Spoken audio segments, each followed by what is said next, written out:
Hi, this is Ron Jones from the Lean Berets. We like to study history here, whether it be the history of physical education and fitness, or in today's case, the history of posture and how people used to sit.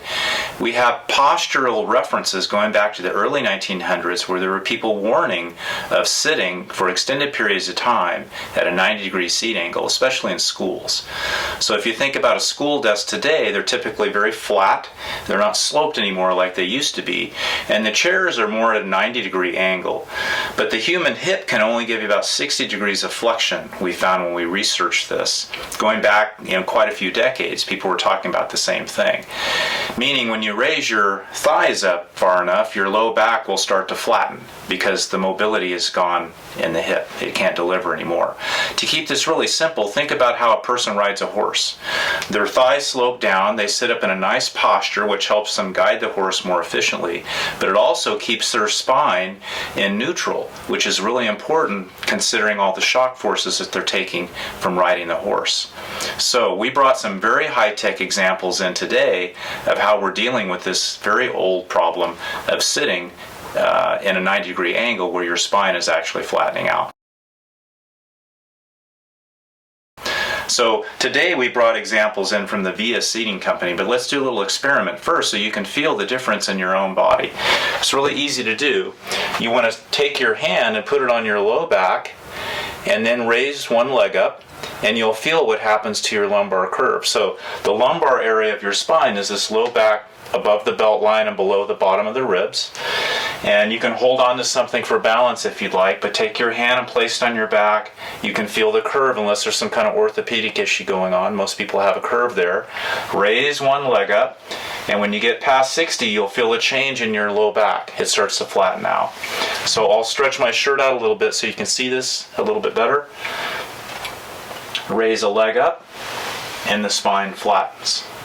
Raise a leg up, and the spine flattens.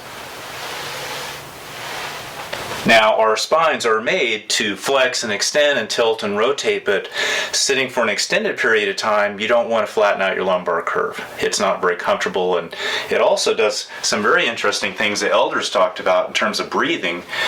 If you think of a child or anybody sitting at a flat top desk with a 90-degree seat angle, their low back flattens out.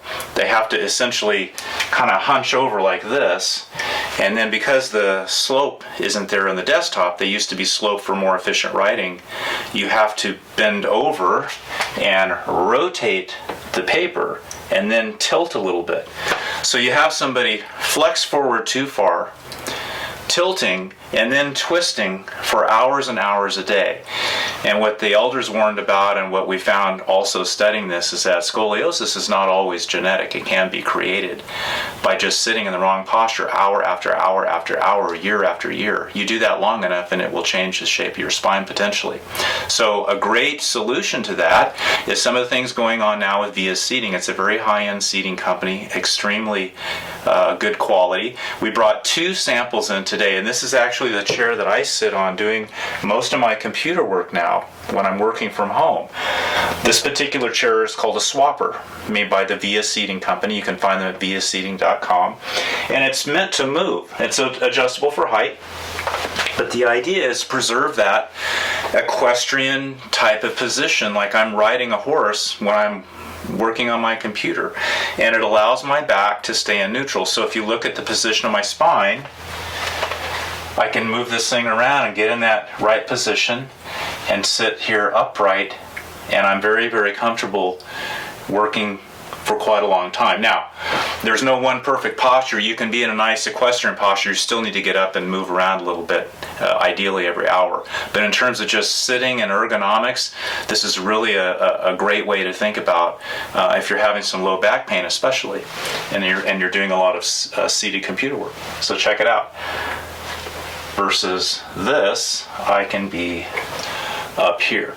This unit's a little bit heavier, but I did bring a portable unit in as well. This is the one my children use. So this larger unit is called the swopper. This is called the muvman. So it's quite light. I can take this on the road. Sometimes I'll take it to an event if I have to sit a little bit. And it does the same thing. It doesn't have quite as much movement as the swopper, but it does allow your body to tilt a little bit and get in that right position. It does have height adjustment. It's called a sit to stand solution for the VIA Seating Company. It goes up quite high. I'll demonstrate that in a second. Same principle though. I get my thighs sloped down, preserve my neutral spine on my low back, and I can sit here upright. And this is the one my children use when they're doing their computer work or reading at the desk. And so it has a very simple adjustment here.